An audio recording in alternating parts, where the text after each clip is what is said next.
They're saying that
Hello, hello, hello, hello, everybody. How are you?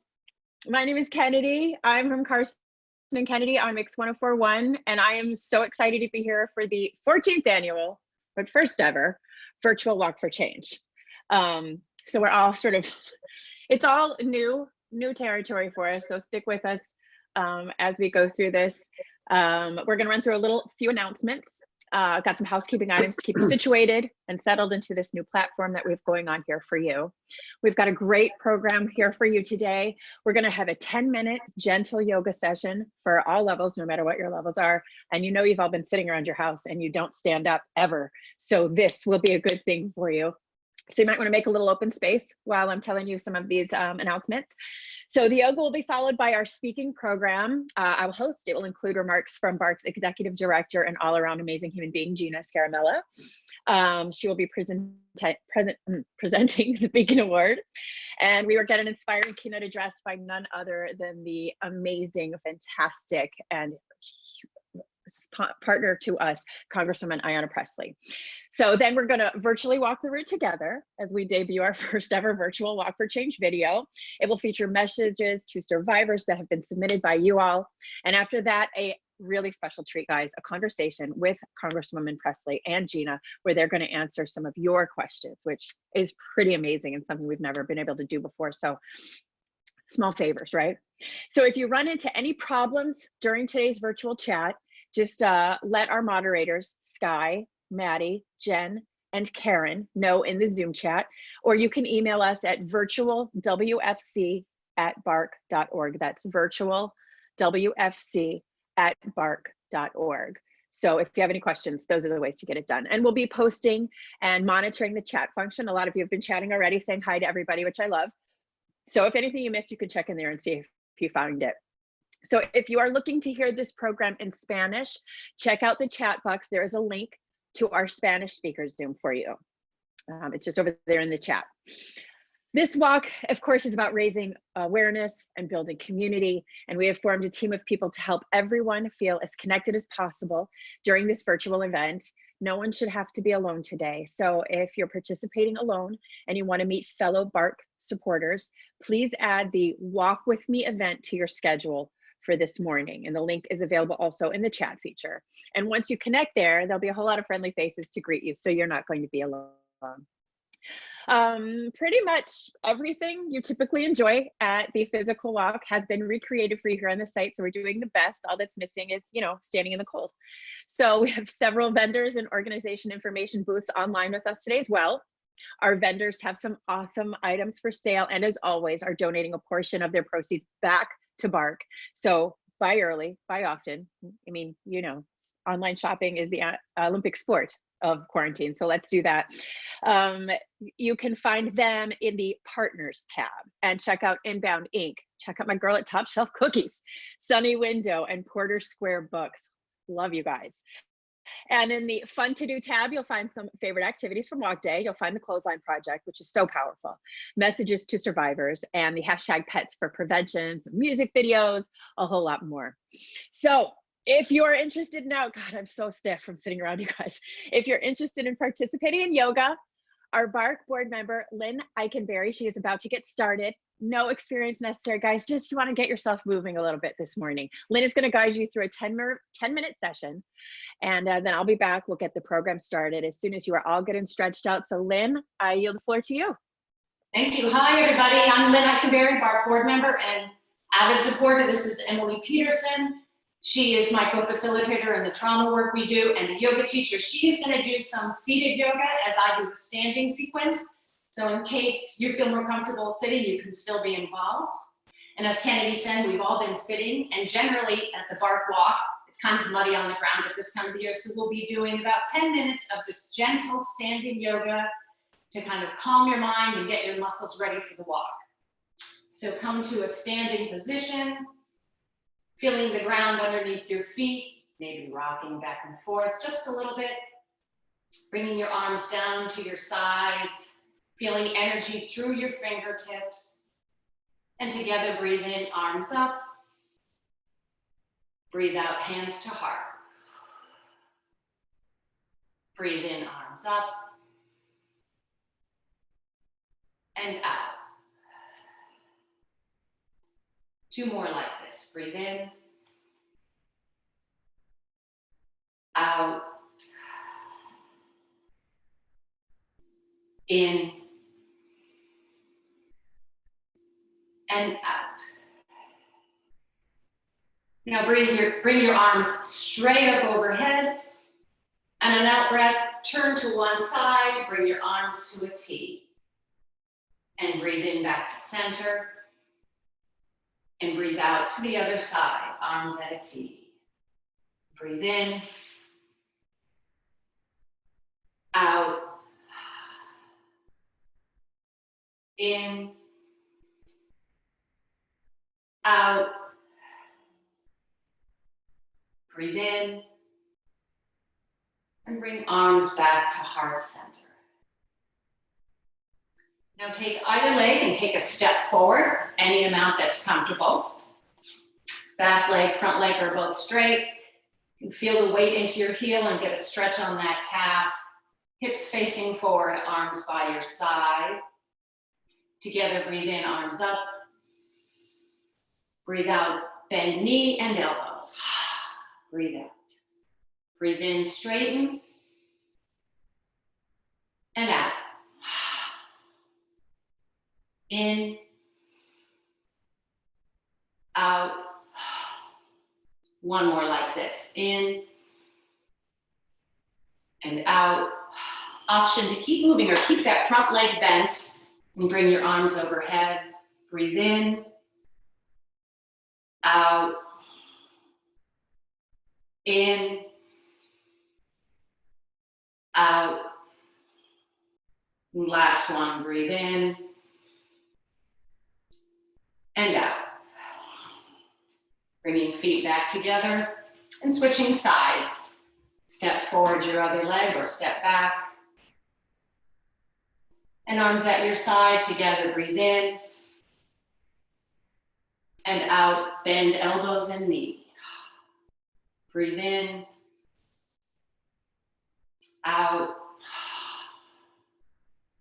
In. Out. Last one like this, breathe in. And out. Option to keep moving or stay bent, activating those quads. Breathe in. Out. In. Out. One more. Breathe in. And out.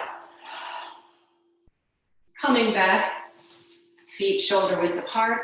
You're going to take the other foot and place it forward and shift your weight onto that. Let me scoot back here. Shift your weight onto that front foot. Back foot, toe just gently touches behind you. Hands down by your side, slightly extended, palms facing forward. And together, breathe in. Out.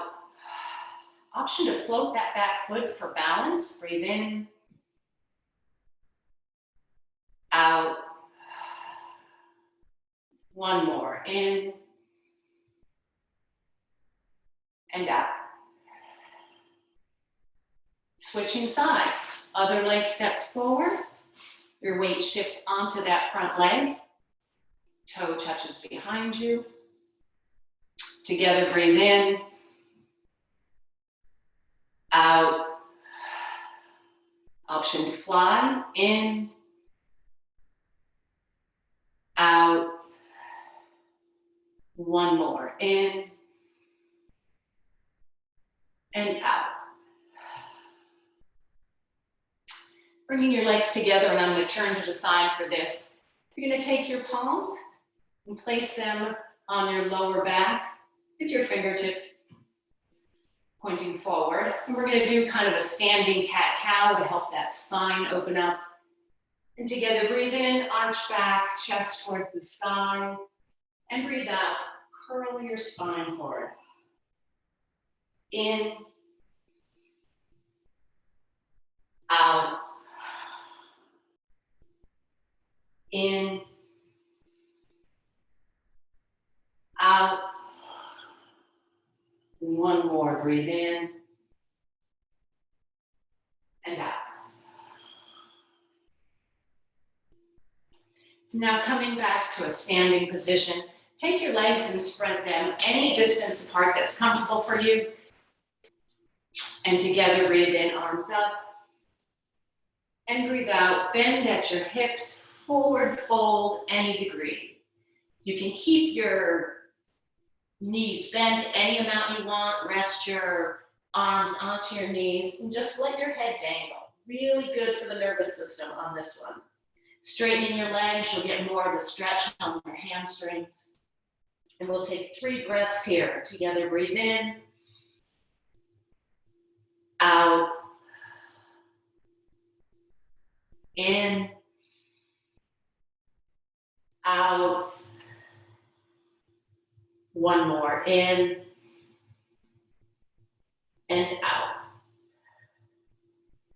And then bringing your hands down to the floor. Just walk your hands over to your right side, bend that right knee, feel a good stretch on the inner thigh. Breathe in and out. One more breath in and out. Now you're gonna walk your hands over to the other side, bending that other knee. And breathe in, out. One more in and out. And walking your hands gently back to center. Placing your hands onto your thighs and gently rolling your back up.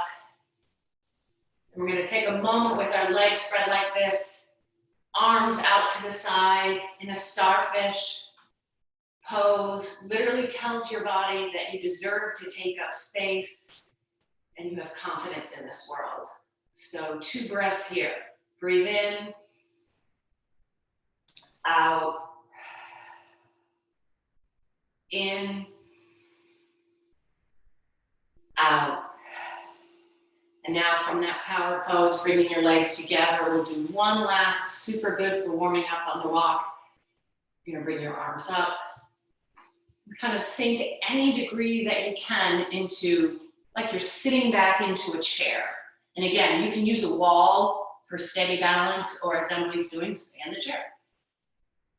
And we'll take 2 breaths here, feeling your quads bring in,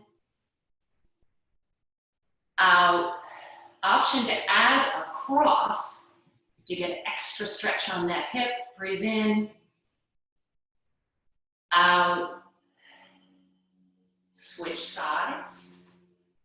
Another breath here. Breathe in, out, in, and out.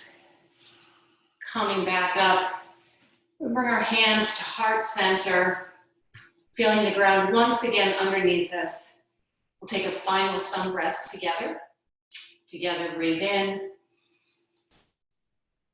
out, hands to heart. Breathe in, knuckles to forehead. And breathe out. Namaste. Thank you all for joining us, supporting survivors. Have a great walk.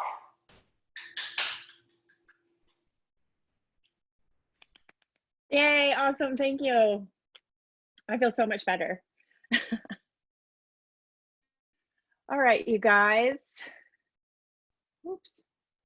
So thank you again, Lynn. That was really wonderful. We appreciate it. I hope you guys are all feeling refreshed and energized and all that good stuff.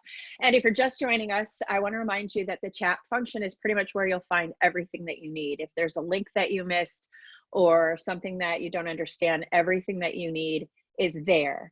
And if you're participating alone, looking to directly connect with other BARCC supporters, you can join the Walk With Me team, and that there is a link for that, as I say in the chat. And I know that we're all walking for someone, whether it is ourselves, our partner, our parent, our best friend. And if you feel comfortable sharing in a few words, use the chat and let us know who you're walking for. I'll circle back to that here in just a minute if you guys feel comfortable sharing. A lot of you out there thanking Lynn, so thank you, Lynn, so much. I know that made me feel a lot better this morning. I want to remind you guys that BARCC's hotline is available by phone at 800-841-8371, or the web chat is at barcc.org/chat. And should you need any additional services or support today or ever, of course, none of BARCC's free services would be possible if it weren't for the generous support of all of you and BARCC sponsors, several of whom are participating with teams today. I'm going to read you some things from the chats here for who you're walking for today. Jennifer says, for everyone in the BARCC community, glad to be with you. Thank you. Tara says, walking for friends and all survivors. Jen, myself, and all survivors. Georgia, to empower myself and all survivors. Ellen, I'm walking for my parents, my friends, BARCC, and myself. Oh, amazing. So we want to give special thanks to BARCC's presenting sponsor, Encore Boston Harbor. To say a few words about this wonderful partnership that we are so happy to be a part of, I want to now introduce you to our great friend from Encore Boston Harbor, Senior Vice President of Philanthropy, Community Relations, and Government Affairs, Eric Kraus. Eric. Kennedy, thank you so much, and what a cool background. On behalf of Encore Boston Harbor, I want to welcome you to the 2020 Virtual Walk for Change. Encore is incredibly proud of our partnership with BARCC and to be the presenting sponsor of today's Walk for Change. Our partnership predates the official opening of Encore last June and engages everyone from our management team to all of our employees at all levels. We know how important BARCC is, and its selfless work strengthens our communities. BARCC is so well known for its hotline and counseling services for survivors and their families. But BARCC also works with business leaders throughout the state on workplace culture issues, and that is how Encore Boston Harbor came to know BARCC. At Encore, we cultivate a work environment of genuine mutual respect that fosters organizational resilience. And BARCC has been an important partner to us by sharing valuable knowledge about workplace culture, something that we take very seriously, as every business should. So we are so proud to support BARCC today during its virtual Walk for Change, not only for its essential work supporting survivors, but for the work it does to change culture for the better. So on behalf of the 4,500 employees of Encore Boston Harbor, please stay strong, stay healthy, and hopefully we can be outside for next year's event. Thank you so very much. Thank you so much, Eric. It is my understanding that Encore has the largest group of participants today with over 80 members, and that is amazing. So everybody at home, if you could just clap, that would be awesome. Thank you. Thank you so much for showing up for survivors today. Hello, Gina. Thanks for joining me. We'll be hearing from Gina in just a little bit. I have some more thank yous to do, including BARCC's champion sponsors, including Delta Tau Delta at Northeastern University, Oliver Wyman, Patients Like Me, and Ropes and Gray. You can learn more about these generous sponsors and their partnerships with BARCC under the Partners tab. And we'd also like to thank Pathable, who is the host of this very cool virtual site that we're all using to be together today. Not only do they have a wonderful product, but they discounted the rate to ensure that all of the money raised through this event goes directly to the survivors. And a huge thanks to the Walk Committee volunteers. Like, this is a whole new world that we did this week. So or you guys have been doing for months, I'm sure. This group of dedicated volunteers was instrumental in putting together this amazing event. I've been working with some behind the scenes, and you guys are amazing. And quickly, just from the chat line, Kylie, who is 7, says thank you for everyone and all the support that you do. So a big shout out to Vic and Inbound Inc. for upgrading our shirts again this year and bringing some color to our lives. And once we get to go back to the offices, you'll get your shirts. But today, be sure to check out Vic's online shop and all the other vendors after the speaking program. They've got some great stuff for sale for you to help us get through the quarantine. And for the first time ever, we have people joining us from across the globe, making our community of support for survivors larger and more expansive than ever. So if you feel comfortable doing so, let us know where you're here from. We'd love to hear from you. And as you know, this is a critical fundraiser for BARCC's incredible free services for survivors, which are all up and running during this pandemic. This year, 836 people fundraised for a total of $149,570 so far. And with the support of our sponsors, that's an additional $84,500. The top 30 individual fundraisers raised a remarkable $78,275. And thank you and congratulations to Leslie Pucker, who claimed the top spot on fundraiser leaderboard. She brought in $10,173. Everybody clap from your house. With Leslie's help, BARCC's board of directors combined for a remarkable $37,533 to claim the top spot for team fundraising. And as you already know, BARCC has more than 200 volunteers. They provide the hotline, medical advocacy, community outreach, and office support services. There's also a Bureau of Survivor speakers who go out and share their stories within our communities. And on top of the work that they do for BARCC, for free, all 5 volunteer groups also fundraise for the walk because, yeah, engaging in their community of friends, families, and colleagues to raise awareness and funds for the important work that BARCC does for survivors. This year, volunteer groups raised $21,017. Everybody clap from home. Okay, that is a lot of thanking, but we have so much to be thankful for, and everyone who has a role in keeping the services free and available to the survivors who need them. So without further ado, I'm going to stop talking. It is my honor to introduce BARCC's fearless leader, Gina Scaramella. Gina. Thank you so much, Kennedy. You do win the background award for sure, and we're so lucky that you're with us every year. Thank you so much. So thank you, everyone, and welcome to everyone. We're so glad that you've joined us for the virtual Walk for Change. So normally we're gathering in East Boston, where we have our balloon arch, our food truck, face painting, and dogs. We can't do that today, but we can still create community together. One of the hallmarks of survivors is their perseverance through challenges. It's impressive and inspiring, but it's also tiring and sometimes lonely. And that's why, especially in this time of COVID-19 and physical distance, it means so much that you're here in support of survivors today. And if you're a survivor yourself, I hope you feel the support of this community today and always. All week long, you've been participating in our events online. We made signs together. You've heard from our survivor speakers. We even played some trivia games on Friday night. And if we've learned anything over the past few months, it's that we're in a global community. The COVID-19 pandemic has touched all of us in profound and sometimes in sorrowful ways. But it's also showed us how resilient our communities can be. We've risen to challenges few of us could have imagined 2 months ago. We've all had to adapt to working and living in new ways. But throughout this crisis, BARCC has continued to provide services uninterrupted 24/7. After all, crisis is in our middle name, and you're here to help. We provide free services to anyone who needs them. Senator Elizabeth Warren, in her virtual walk video, described BARCC as giving voice to survivors all across this country and all around the world. I hope you've gotten a chance to watch her video, and if not, you can find it, the link to it, over in the chat box. BARCC's coverage area is home to 29 cities and towns, 40 colleges, and 4.6 million people, including some of the communities that have been among the hardest hit by COVID-19 so far.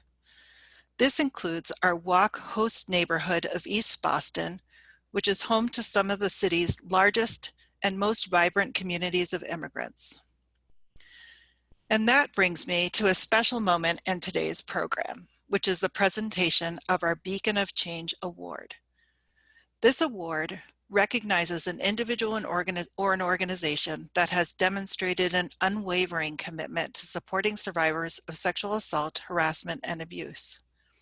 And I can't think of a more appropriate group for this award at this moment in time than the Massachusetts Immigrant and Refugee Advocacy Coalition, better known as MIRA.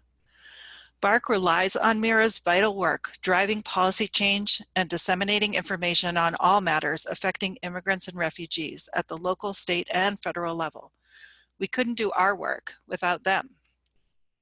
Just one example. MIRA is leading the campaign to pass the Safe Communities Act here in Massachusetts. This important legislation will enable immigrants and refugees, including sexual assault survivors, to report a crime against them to police without fear of being separated from their families. We're excited to recognize MIRA for its advocacy on behalf of immigrants and refugees, which is so important to our survivor community. This work is even more critical throughout the COVID-19 pandemic. MIRA's collaboration with BARCC and other organizations is leading us all to make Massachusetts a safer and more just place for everyone. I'd like to congratulate Mira as a beacon of change and invite Mira's Executive Director, Ava Malona, to accept this award. Thank you so much, Gina, and thank you for your outstanding leadership.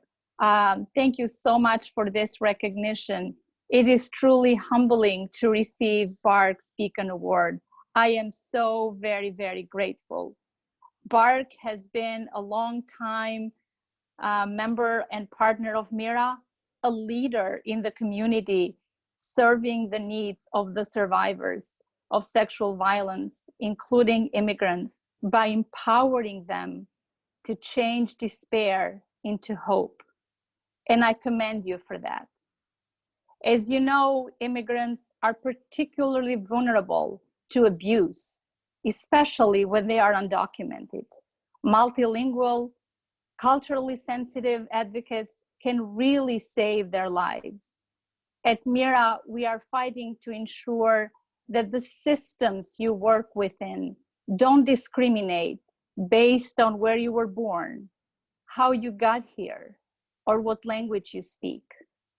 Massachusetts has been a national leader on many issues, but as we were seeing right now with the COVID-19 crisis, we have a long way to go to achieve true equity. Immigrants and people of color have been hit particularly hard by the virus, unemployment, hunger, and displacement. And the biggest lifelines are denied to the undocumented. No unemployment or weekly supplement, no stimulus checks, even for their US citizen spouses and children. The whole state has mobilized to help, but we need systemic changes that aren't coming fast enough to prevent enormous suffering. As you know, many of those affected are your clients.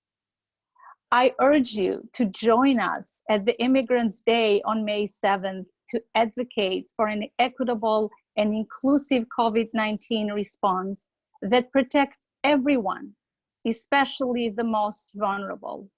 Join us in the continued fight for the Safe Communities Act. Abuse survivors have been some of the most powerful voices in the campaign, and we need all of you right now to ensure that no one has to be afraid to seeking help because of their immigration status. Only together can we get through the crisis, and may hope that we won't just get back to normal, because that's not good enough.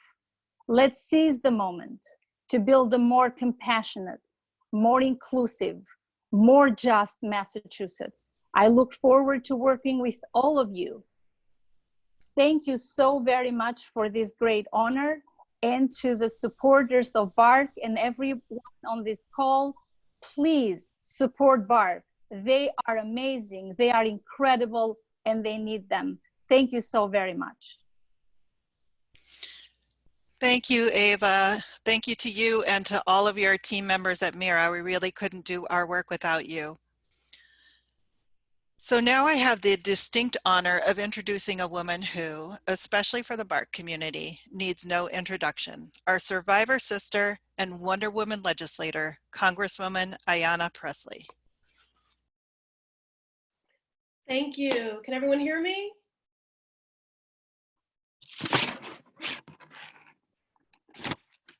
I don't know if we're paused.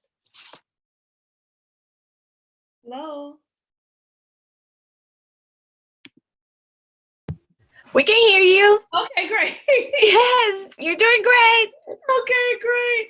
You know, we're all adjusting to this. I just wanted, so Gina, thank you, and thank you, Gina, thank you just for being our fearless leader. As Kennedy was saying, an all-around amazing woman. You make a great personal sacrifice because you labor in love every day because of your love for survivors, and because you believe that we are worthy of healing and of justice, and we just appreciate you so very much. And Kennedy, it's great to be here with you.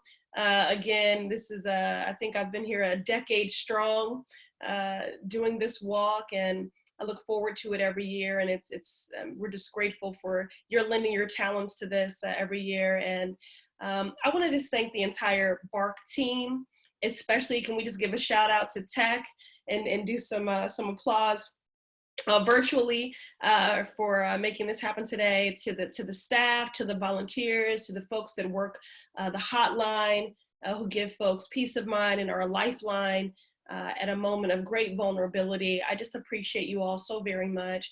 And of course, Ava, who has been my sister in the struggle and in solidarity on so many issues. You are so deserving. Mira is, of this award. And it really does underscore the fact that there is an intersectionality, there is an interconnectedness in all of these issues and all of these challenges and all the hardships that we face. And that's why we have to be intentional and inclusive in our organizing and in our mobilizing. And this is just one more opportunity to do this. So I look forward to the BARCC Walk every year. And I'm going to show you my shirt. Hopefully you guys can see it. It says, "We are the squad." Survivors, my survivor squad. You were my original squad. The very first survivor member that I was aware of was Maya Angelou when I read "I Know Why the Caged Birds Sing," saved my life. And then later my mom, and then many others. And the fact that this is a crime that does not discriminate, that it doesn't care about your age, your race, your socioeconomic status, your sexual orientation, your gender identity, your immigration status. This is a crime that does not discriminate. It is so pervasive, and that has everything to do with the fact that rape culture is pervasive, and sexual violence and rape has been used as a tool of oppression and of war. And so the wounds of this run so deep, and that's why I look forward to this event every year, so that we can draw strength from one another as survivors and from our allies. And that strength allows us to help our fellow survivors walk from shame and self-loathing towards self-love, and to affirm that the time for change is now. And might I also add, while we are physically distancing, that it's so important that we're coming together in community and not socially isolating. You know, as survivors, that is such a default mechanism because of our trauma. So many of us have physically distanced and socially isolated and emotionally isolated because of our trauma, because of that deep hurt. And so, so as not to return to that dark place, it is so important that we continue to build and to foster community together. I'll just say that, you know, I'm an unapologetically proud Black woman. I am a wife. I'm a bonus mom to an amazing 11-year-old stepdaughter. I'm an alopecian. I was a caregiver to my mom, my Shiro, in her cancer battle. I'm a lawmaker. There are many elements that make up my identity. But central to that is really that I am a survivor. You know, chief amongst all those other elements of my identity, I'm a survivor. And for too long, the voices of survivors have gone unheard. And I always want to make that point. It's not that survivors are voiceless, it's that they're unheard. And that's why the work of BARCC, and I want to thank our sponsors, you make it possible for the voices of survivors to be centered. And again, for too long, those voices have gone unheard. Those stories have been overpowered by tolerant rape culture that has used rape and sexual violence as a tool of oppression and as a weapon of war. Crimes of sexual violence, they break spirits. They break the bonds of community. They undermine one's faith in humanity. And today we affirm that we will meet these crimes with zero tolerance culture. And that's why the work of BARCC is so important. Our nation has a violent history of abusers who have tried to rob us of our voice, of our dignity, of our hope, of our power, of our joy. So today, we come together once again to walk from darkness to light, from isolation to community, from brokenness to healing. And I thank all of you for the intention that you arrived at this virtual walk today, so that we can get on a pathway to peace and on the road to healing. to my Survivor Squad, I love you so much. Thank you.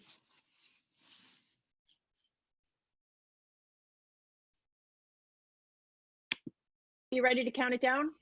Oh yeah, I forgot. Don't forget. I know, without all the people standing here going, can we go? Yeah. But all right, so let's. I was so caught up in the love that I forgot. Girl, I feel your love. So let's count There's it a down. lot of You love to ready? feel. I forgot the countdown. Okay, so I'll just count it down. 5, 4, 3, 2, 1. Go.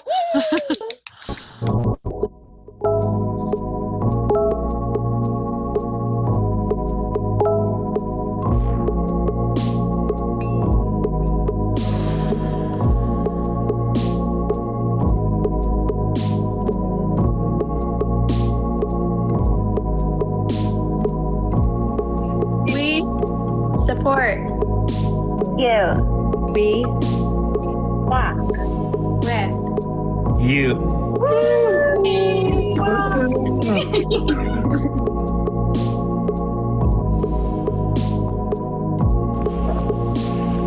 Hello everyone, I'm so happy to be walking alongside you today, and I just want to say that you are loved and we believe you and we support you. Bye.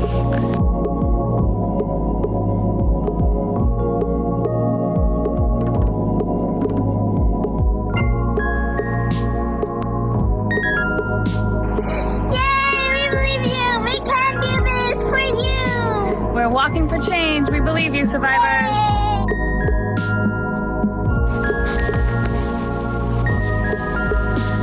Hola a toda la comunidad de BARCC y especialmente hola a cada sobreviviente. Estamos aquí caminando por el cambio porque te creemos y en especial creemos que mereces apoyo y mereces justicia y mereces un mundo mejor.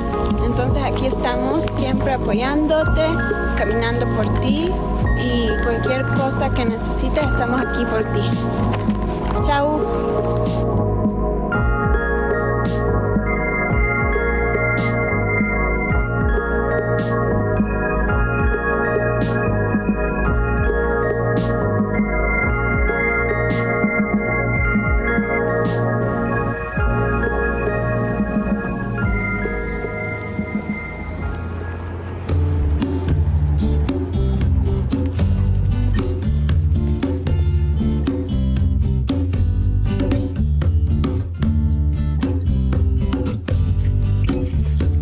Hi, survivors.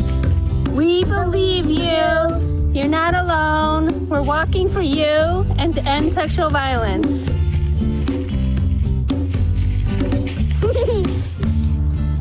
Good morning, BARCC walkers. This is Marcy Diamond and Ghost Dog, and we are wishing you a beautiful new day. Keep walking and breathing wherever the path may take you. We are with you, and we thank you for all you do and are.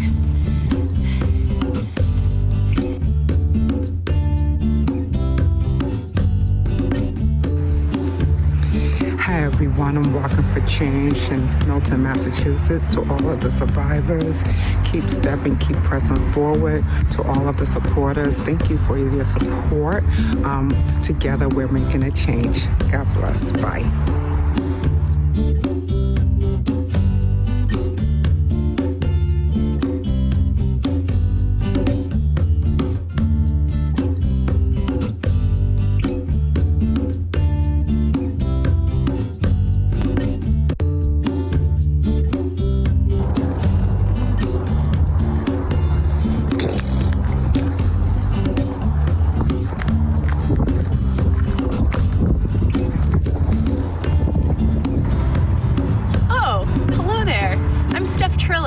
I was a volunteer with BARCC and then I worked there from 2007 to 2017, and now I live in Winston-Salem, North Carolina. I'm so excited to be able to walk with you all virtually today, and I'm so grateful for you showing up and showing your support for survivors in this way. You all are magic.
like to walk for change every day.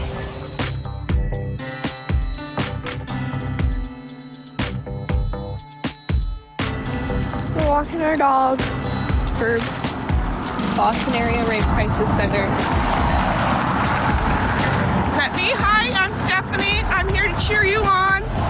We can't walk in the BARCC walk because we've got a global pandemic, but we're with you all the way. Survivor here.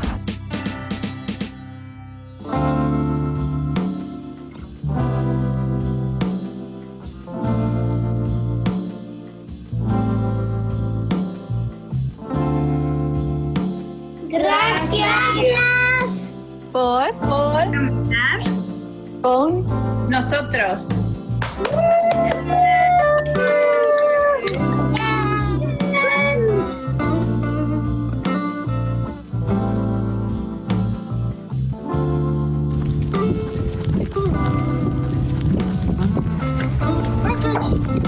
Let's go walk for change.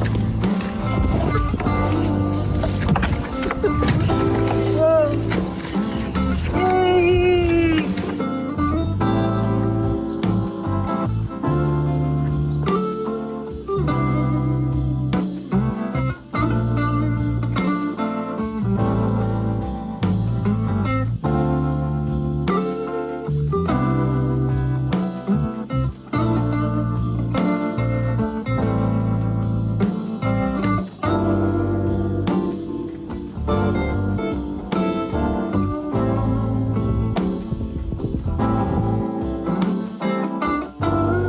Okay, here I go, walking for BARCC into the kitchen. That's right, through the kitchen to the dining area, around the table. That's right, I'm doing more and more of my walking these days inside because of the virus. But I'll never stop walking for BARCC because they never stop supporting survivors. Thanks for your support.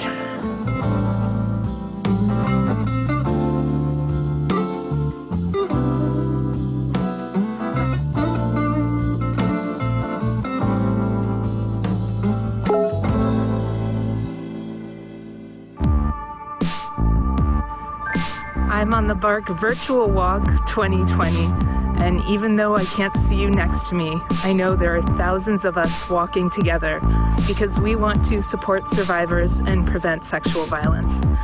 Thanks so much to everyone who is keeping this event going, and say it loud, everybody. I support survivors and I support BARCC. Hi everyone, thank you for joining BARCC's virtual Walk for Change. We want to make sure that in this time of physical distancing, survivors still know that we are here for them to fight to end sexual violence. And on that note, please join me on this walk. Don't forget that you matter the most and be kind to yourself.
Walking for Change here in Franklin, Massachusetts. Want all those survivors to know that even though we're not physically there with you today, we support you in every way that we can. And thanks to everybody at BARCC for all the great support you give to those in our community who have the most need. Hey everyone, I'm barking for change over here in Somerville, even though we're walking virtually this year. Whether you're walking, running, or crawling, we are in this together. Thinking of you all and sending so much love, mainly from my home to yours, but really from my heart to all the allies and survivors and families who are struggling right now. I hope to see you on the screen. It's gonna be great!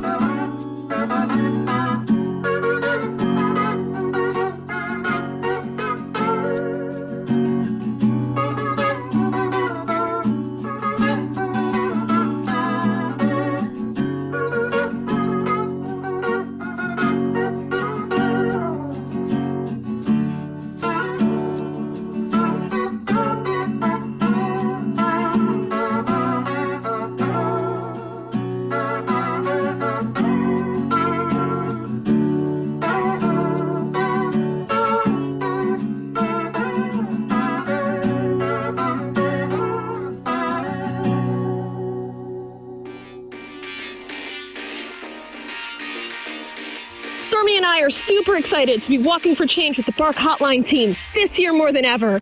We want you to know that the hotline is there for you. You can call us 24/7 at 800-841-8371, or you can chat us online at barc.org/chat from 9 a.m. to 11 p.m. every day.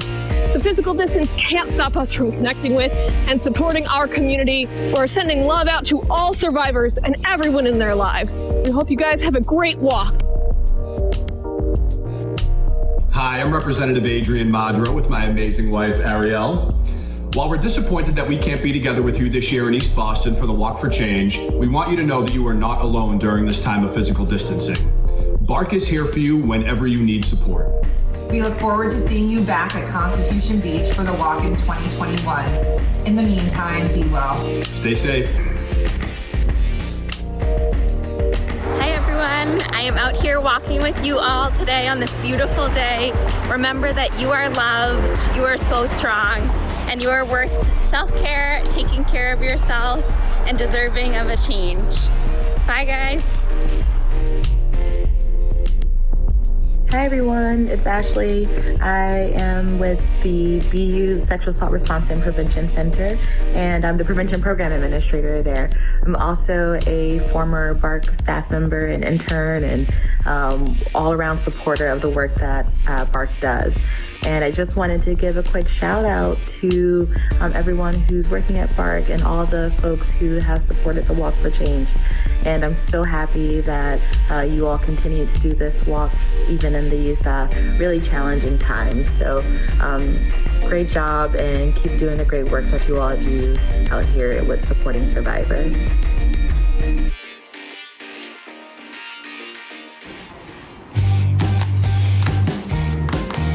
Oh, hello. I'm so glad to be joining you on this virtual walk, supporting BARCC, all the amazing work they do, and of course sending lots of love and positive energy to all the survivors out there. Thank you, everybody, for being part of this very special event.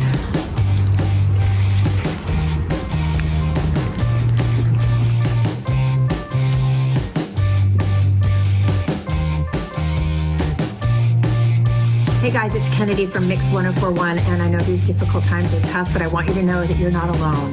It's okay not to be okay. We are all in this together. I'm here for you. BARCC is here for you. We love you. Let's go, let's go, let's go, let's go walking.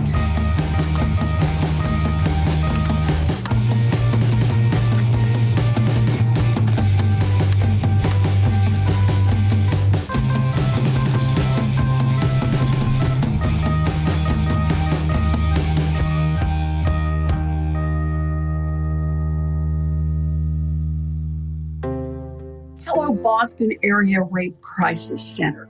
Thank you for inviting me to speak today, and doubly thank you for all you do to support survivors of sexual violence. Although we can't be physically together during this difficult time, I am proud to stand shoulder to shoulder with you in the spirit of community, awareness, and healing and hope. So, thank you all for being in this fight. We will make it through this together.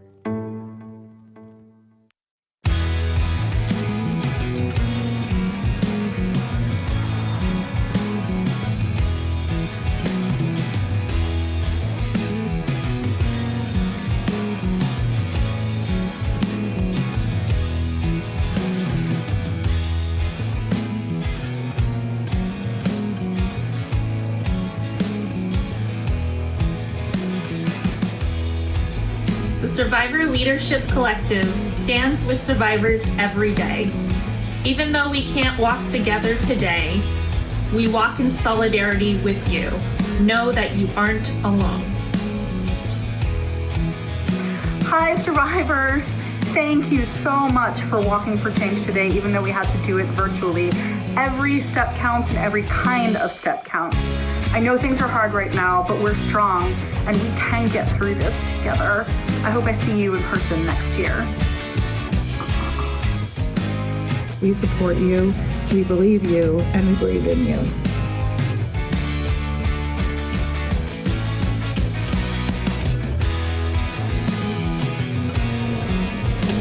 Hi, I'm here in Brookline, and today I am walking for change to support all of the survivors out there who are just trying their hardest and doing their best and have overcome so much.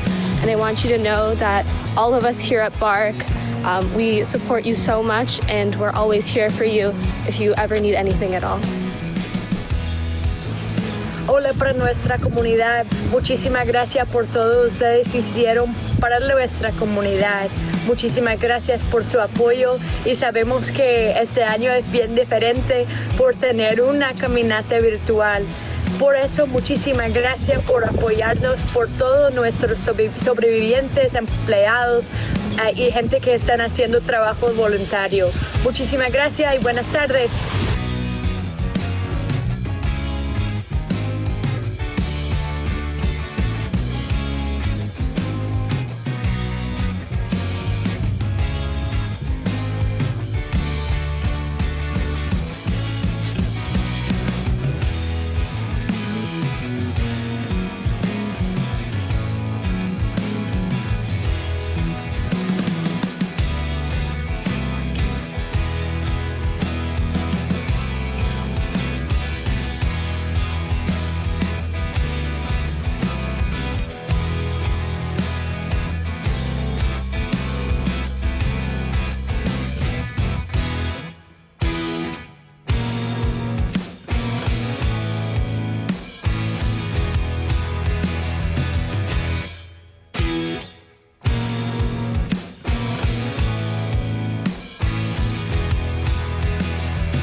Well, I was doing fine until all the cheering at the end.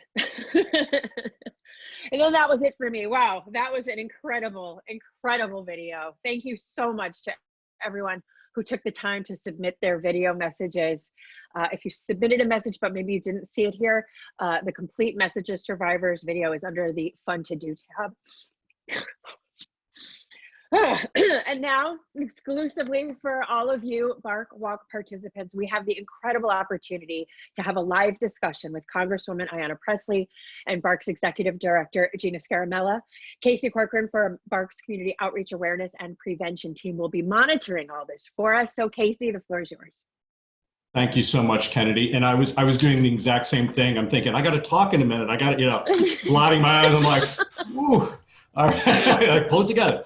That was amazing, and what a tough act to follow, but we have an amazing discussion here. I'm incredibly excited to introduce the two individuals who are going to be taking part in our Leadership Matters discussion today. Gina Scaramella, the Executive Director of BARC, and Congresswoman Ayanna Pressley.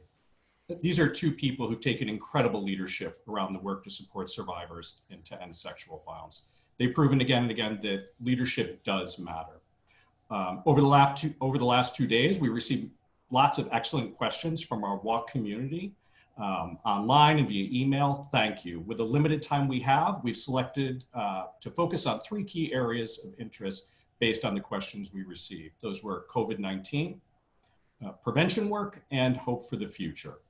With that focus in mind, you can put your questions for Gina and Congresswoman Pressley in the chat box to the right. We're going to try to get to as many questions as we can with the time we have. Before we kick off the questions, we want to see who's still here with us after our virtual Walk for Change around East Boston.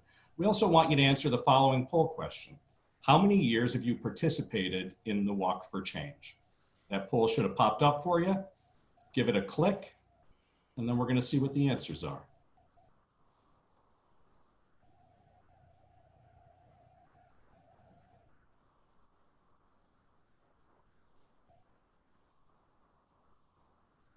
All right, and let's see what those responses look like. First walk, we have some newbies. We have some folks who have never missed a walk. So we have lots of veterans and lots of first timers. So for those first timers, welcome. You are part of the leadership around this issue to end sexual violence. And for our veterans, thank you so much. We look forward to seeing you year after year. Also, before we kick off, we want to ask you to put your name, pronouns, and where you're joining us from in the chat box. For example, I had put that my name's Casey Corcoran. I indicated that I use he, him, and his pronouns, and that I'm in Milton, Massachusetts. One of the benefits of being virtual today is that we get to see all of our BARC friends from across the country. So as we're talking, you can write that in there. Thank you. I see Aurora put it in, Bridget, Caitlin, amazing. And again, that's where you're going to put your questions that we're going to hope that we're going to share with our talk participants here. So let's get started.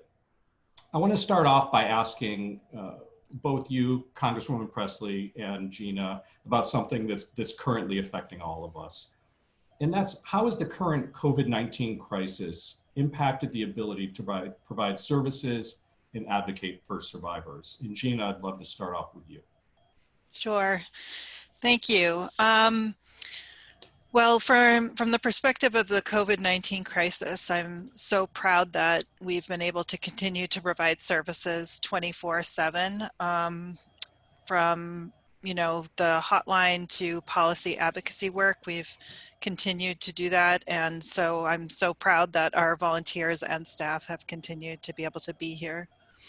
And from a leadership perspective, did you already ask that part of the question, Casey, or did I jump ahead? I'm also interested in what leadership looks like during this time.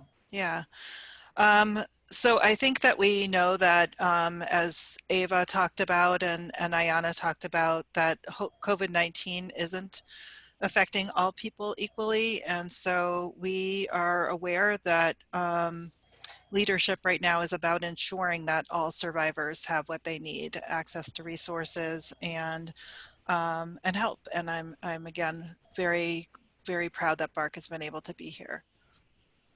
Thank you. And Congresswoman Pressley, for you, how has COVID impacted the ability to advocate for survivors, and particularly, what has the legislative impact been, and what does leadership around that piece look like for you? Well, first and foremost, I have to give it up to BARC and to other community-based organizations and nonprofits who do this work, who are having to be here. Ayanna, sorry to interrupt, but your volume is very quiet, and I want people to get to hear you. I don't know why. Can you hear me now? Not very well. Can you hear her well, Casey? I can hear her, but it's a little soft. No one has ever said I was soft. Can y'all hear me? Can you hear me now? I have it up the highest it'll go. You can't. Did you have headphones in before? No.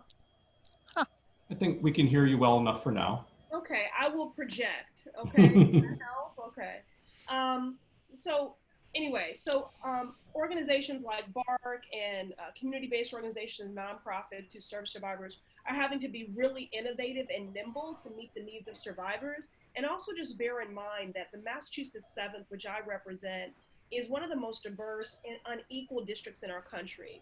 So every inequity and disparity that existed previously, as I was saying before, these issues are all interconnected and we have to approach them with an intersectional response.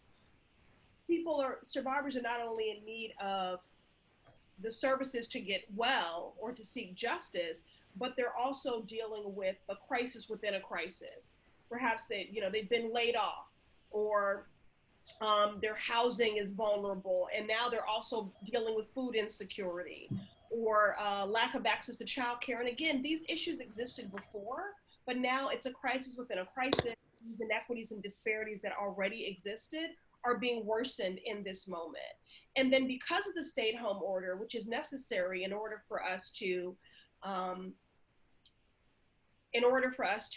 the curve and to recover from this pandemic, we do unfortunately see that there's an uptick in domestic violence. We've heard that from Casa Mirna and Jane Doe. And so we have to look at creative ways to support and to have those interventions when everything is shut down.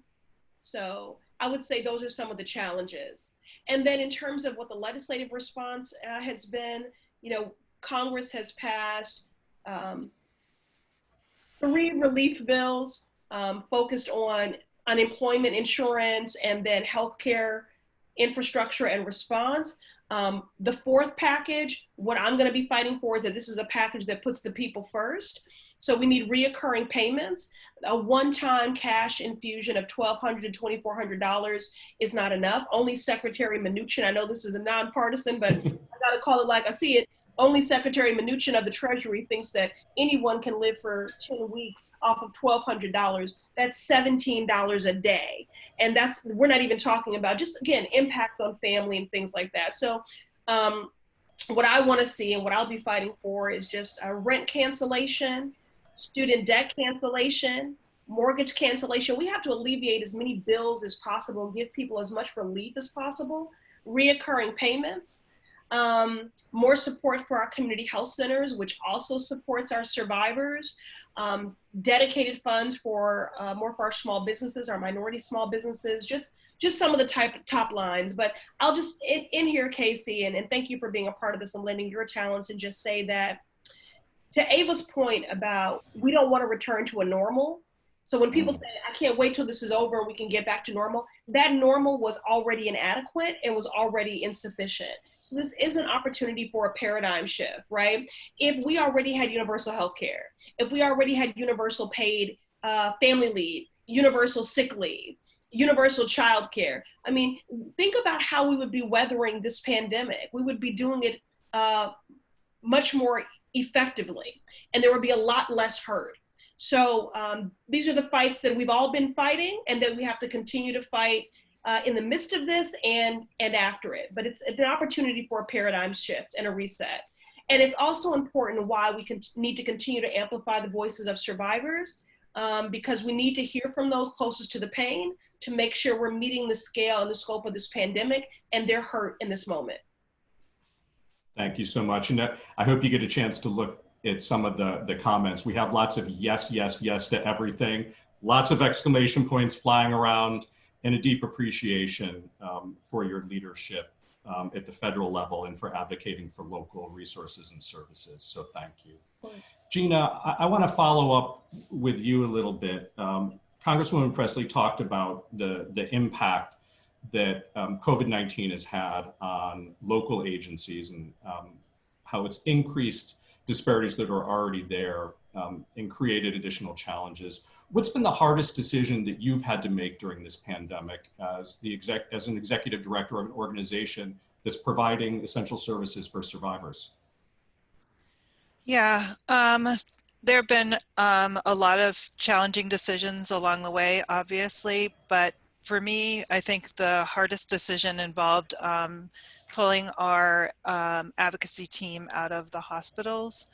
As people may know, and I know our MedAd team, who's strong here, know we go to the hospital with survivors soon after their assault, usually over 500 times per year. And that's to help them through the forensic rape exam and to get health care in that important time. And because of the lack of PPE and because of the challenges hospitals were facing, it was important for safety reasons as well as to preserve that PPE that we pulled out earlier. So we stopped providing that in-person support. We are providing that support by phone, and we're so fortunate to have our strong partnership with the Sexual Assault Nurse Examiner Program, the SANE program, and those nurses who are amazing have continued to go into the hospital and provide direct accompaniment. And we're all working hard on telehealth to provide those kind of services, which has been something was already in the works, and that the SANE program is already initiating.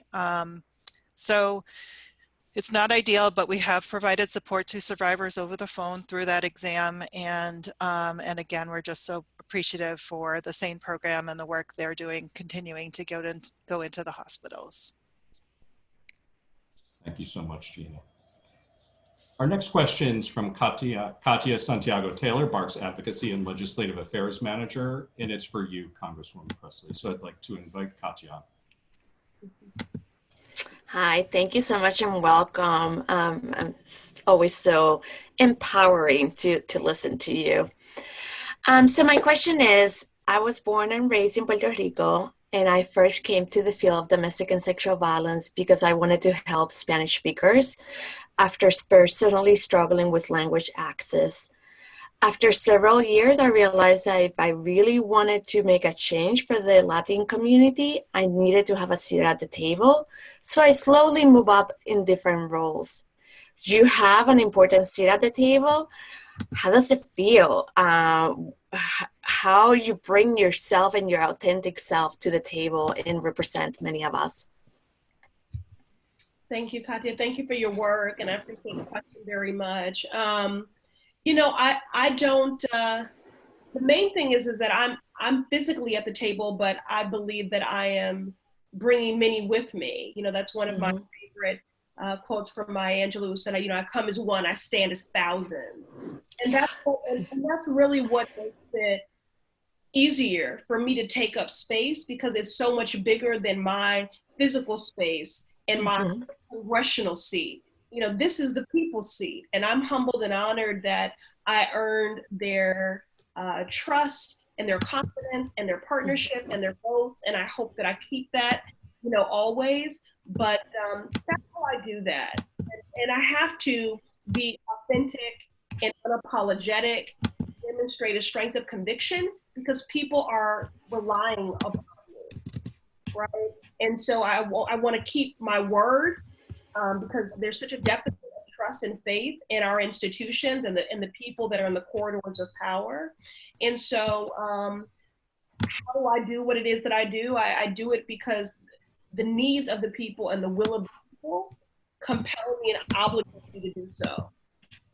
You know, it's like with COVID-19, we're seeing devastating loss, but because of the impacts of structural racism and unequal access to healthcare and all the other injustices that people that are part of this movement today we're working to dismantle and to address, you know, what's happening now is more blunt, but people have been slowly dying for a long time because of the impacts of structural racism and unequal access, you know, to healthcare. So I say all that to say that I've got to stand up because it is a matter of life and death.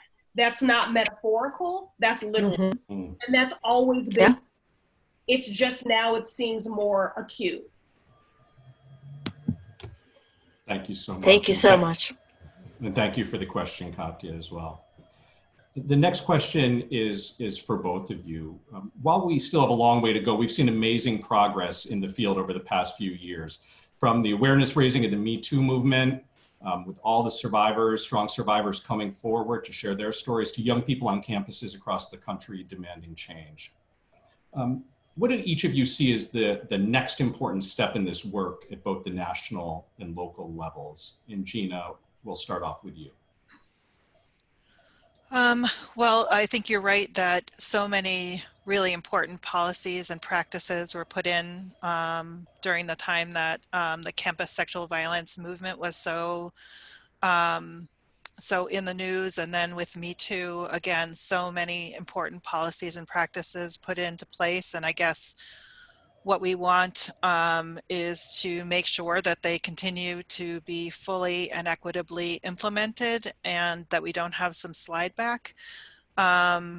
Obviously, one of the concerns we're thinking about now is that low-wage hourly workers are in environments that could be exploitative and with less oversight, or maybe a feeling that the rules don't apply because this pandemic is going on.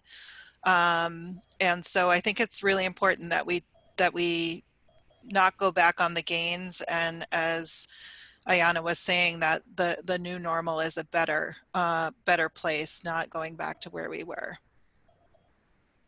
Thank you. And Congresswoman Presley, what do you see as the next important steps in this work at the national and local level? Yeah, I associate myself with all of the comments that Gina said. You know, the main thing, honestly, I think the challenge with any movement is the sustainability of it. And because, you know, we are, again, dealing with a crisis within a crisis, you know, within a crisis, it takes a toll. And so, you know, in this work, I think it's so important as we advocate for the resources and that are necessary for survivors to get on a pathway to healing and justice, as we work to dismantle a tolerant rape culture and all these other things, that we organize in a way, as I said before, that is intentional, that is inclusive, and that is intersectional. You know, I'm so grateful for my Survivor Squad and our allies, and I think it's important that we continue to amplify that our freedoms and our destinies are tied, and that we not operate in silos. That's what I think is really important, so that the same people that are a part of this virtual walk and this movement are showing up for immigrants justice, for climate justice, for housing justice, for racial justice, to dismantle our mass incarceration system, to transform our criminal legal system. I think that's the main thing, is that we just continue to organize in a way that is intentional, that is inclusive, and recognize that our freedoms and our destinies are tied, and remain vigilant. But I also want to say that it is okay to not be okay. And I think, what Gina and the folks at BARCC do, that's frontline work too. They're essential workers too. And so I hope that we'll also consider creating space. I've seen some Heal the Healer events, and I want us to also create space and hold space for that, because it's okay to not be okay. We are all committed, but struggling to meet the scale and scope of this unprecedented hurt. And we need to be kind to ourselves and patient with ourselves in digging out from that. Thank you so much. We get at the chat section, we have lots of people writing in yes, yes, end all forms of oppression, and reiterating, it seems to be resonating, it's okay to not be okay right now. So thank you for that. Our next question comes from Ashley Slay, who many people saw the wonderful video she submitted for the walk, former BARCC and current prevention program administrator at Boston University. So welcome, Ashley. Thank you. Happy to be here. And thank you for letting me share my question. So students around preventing sexual misconduct on campus, and they have a lot of ideas on how to make an impact. And sometimes those ideas conflict with one another, and they conflict with our organization sometimes as well. And I can imagine that you and other members of the squad don't always see eye to eye. And I was wondering how you approach that, how you navigate conflict and decision-making with other representatives, especially those who you are friends with or peers with. Yeah, I appreciate the question so much. And as I said, you all are my original squad, my survivor squad. But I am rocking on my lapel today, if you can see that. That's a pin of me and my sisters. Yeah, you know, first of all, I just want to say, like, our sisterhood is so much stronger than in our kinship of these unique joys and pains, the blessing and the burden of being a first. And so I think sometimes we confuse unity with consensus. And, you know, that's just not true. So we are unified in our quest and our commitment to a more just and equitable world. And let me just say that again, because the squad is more than 4 people. It's anyone doing the community building and the work of building a more just and equitable society. But if you're talking about those my 4 cohorts, my sisters in service specifically, you know, again, like, consensus, unity does not mean consensus. And so even though we have the same value, we might differ about how to actualize those values. But, you know, we really believe in practicing shine theory and lifting each other up and encouraging each other, because we are, you know, if you think about it, I mean, our first year, we were elected in the midst of a federal government shutdown is when we took our oath of office. Close to a year after that, we voted on articles of impeachment. Weeks after that, we feared we were on the precipice of war. And weeks after that, we find ourselves in the midst of a pandemic. And, you know, so our kinship, our sisterhood is what keeps us strong. And how do we resolve those things? We don't lose sight of the fact that just because we're disagreeing tactically, that we still are committed to actualizing the same values. And I think the other thing that's important is that we don't forget that we're not a monolith. You know, that we each come to this, even though we have many shared experiences as women of color and as freshman members of Congress who are women of color, and all of us being first, you know, to be elected in our seats to bring that representation, that we each come to this with our own lens and our own unique lived experiences. And we just set the rules of engagement early on, that we were going to give each other the runway and the bandwidth to uniquely and authentically govern as ourselves. And so because we have that understanding, things don't get too dicey, because we know that we've got the same goal, even if we're going about it tactically in a different way. Thank you, Congresswoman. Yeah. Just, you know, tap me in if you need me, okay? Thank you, Ashley, for your question. Come and do some And Congresswoman, we have a question about, you referenced shine theory, and we have some folks that would like to know what that is.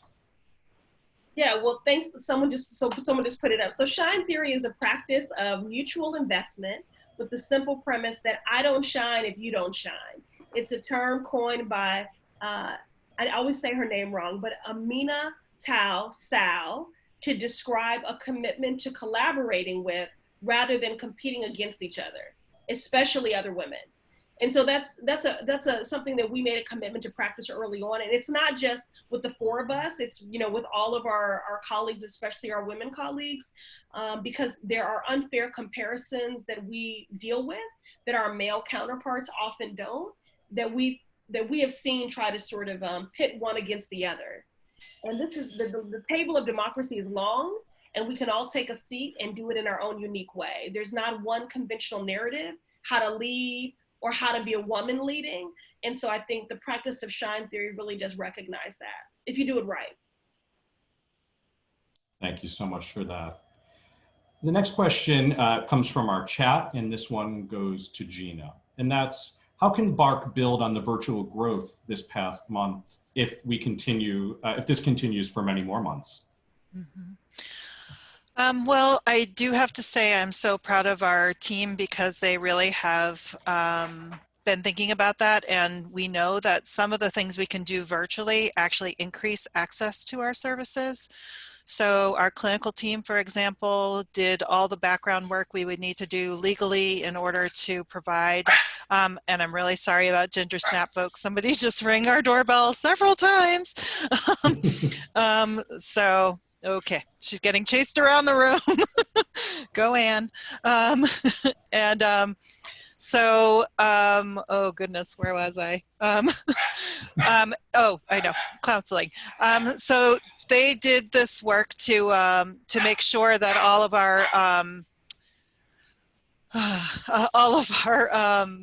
all of our services could be accessed with the utmost in privacy, and to make sure all the consent forms, et cetera, were able to be transmitted. And we know that there are some folks, because of disability or some of the transportation gaps we have in our service area, all of those kind of issues would make it actually more doable to do services virtually. So we're really taking this as a learning opportunity. You know, I think so many things in life are about what's your mindset to it. And so we're trying to put that strengths-based mindset to work in this time and learn and learn and learn. We've been tracking everything that we're doing as an organization and in each program as a gift to the future generations of BARCC when they have their own struggle, that they can take from our learning. And I do hope that some of the great innovations that our staff have done during this time are things that will continue to benefit survivors in the community. Thank you so much, Gina. And your Ginger Snap is getting some shout outs in the comments section. And you know what? We're talking here about how we bring our whole selves to this work. This is our whole selves, right? This is the reality we're in right now. We're in our homes, we're with our pets, and you know, it's real. It's real for all of us. So Congresswoman Presley, the next question came in for you. And this is, what surprised you as an activist entering Congress? And what do you see as a significant aspect of the relationship between organizers and legislators? Oh, I love this question. You know, my team is, you know, always pleading with me not to read the comments in social media.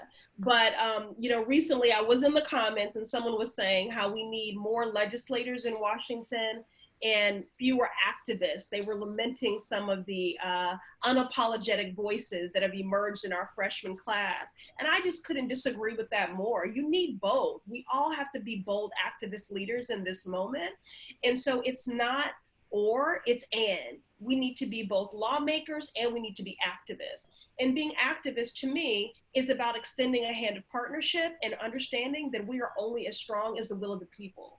When I ran for Congress, I said the people closest to the pain should be the closest to the power, driving and informing the policy making. That was not a campaign slogan. That's a principle, that's a value by which I live and I practice, that by staying acutely uncomfortable on purpose, it makes sure you don't grow complacent, you stay connected to the pain, and it's where you find the solutions. And so that's what I think is really important, and something that we seek to practice every single day. So there isn't a outside game and an inside game. It's all one game. It's all one movement, and we all have a role to play.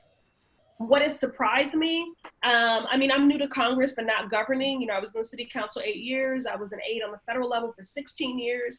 So I've been doing this a long time. The thing that surprised me the most, I guess, is just the toll it takes traveling. I think a lot of people don't know that.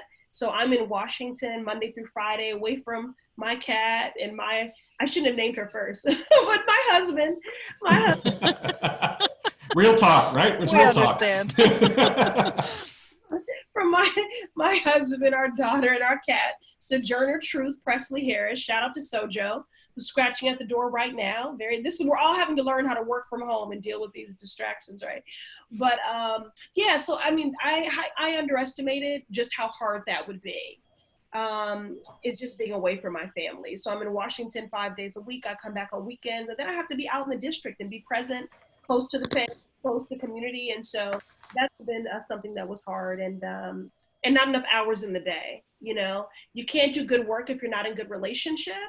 This is, you know, Congress is 436 members. You know, how do you have time to build relationship when you're busy doing the work all the time? So that's it.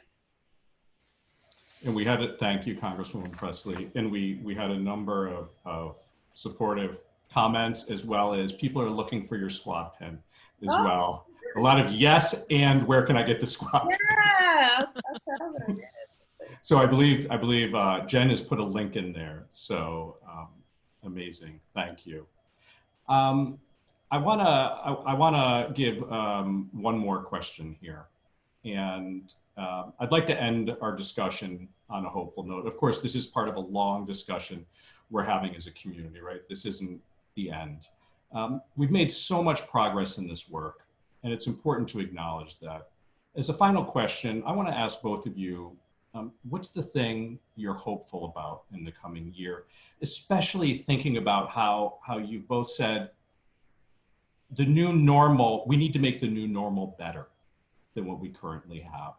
So what are you hopeful about for that new normal?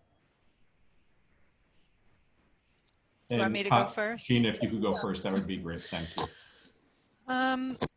Well, I'm hopeful that, I'm hopeful always at BARCC because I think our core and strength is in listening, and listening to survivors, listening in community and in conversation with survivors has always led the organization to do the next good thing, the next thing that people need, whether that was, you know, designing the medical accompaniment program or the legal team that we have now and the immigration attorney we just added and the online chat and the work around forensics to make sure people understood all of that and the advocacy work Katya did on the tracking system. So many things come from listening and from understanding where the gaps might be, looking ahead and looking forward and keeping our eye on the prize of survivor healing and justice. And that's where we're at. And we're looking for who's being left out, who's being left behind, who are we not serving? How can we do that better? What messages need to go out to our community? How can we educate for change? So I think it's about having the focus and the energy that our staff and volunteers and our community does to continue to be leading in the area of sexual violence prevention and intervention. And that's what we're here for. We're so appreciative to have your partnership, Congresswoman, and the partnership of everyone who's here at the Walk for Change today. We know that all of our voices together can really get loud. Thank you. And Congresswoman Presley.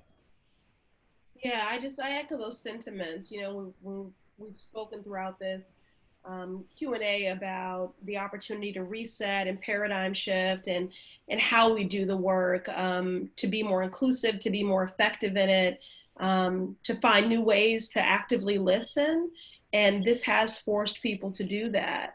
And so I hope that some of those new practices that have been put into place, which should never supplant our being in community, you know, one-on-one, but these are important enhancements. And so I hope that we just continue to put those things into practice because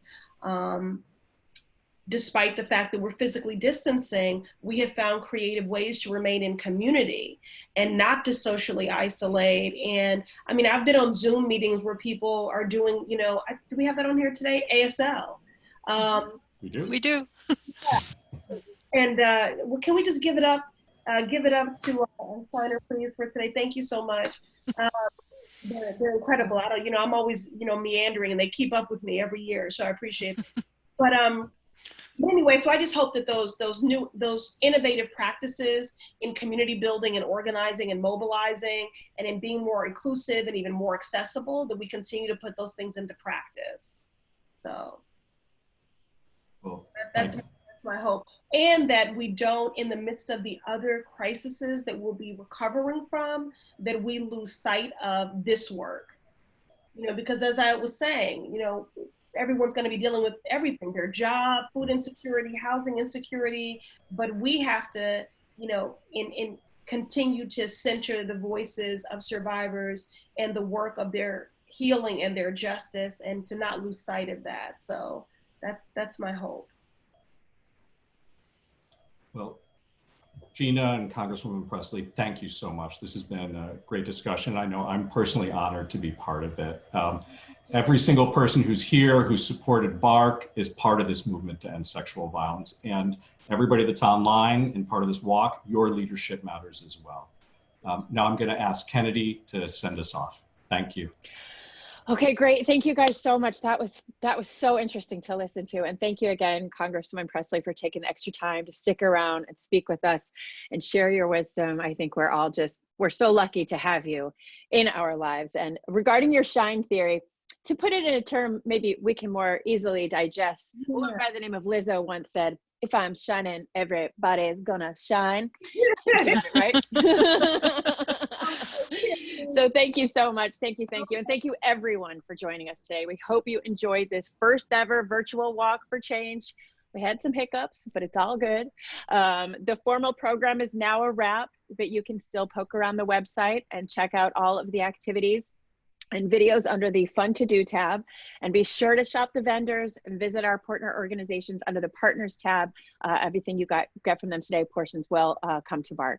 And we'll be collecting donations through the end of the fiscal year, which is June 30th. So be sure to tell your friends and your family how much fun you had today, how important BARCC's mission is, and how important it is to maintain that support for survivors. So it's been a pleasure connecting with you this morning, you guys. I love you all. Thank you, Gina, everybody, Congresswoman, Tex, everybody.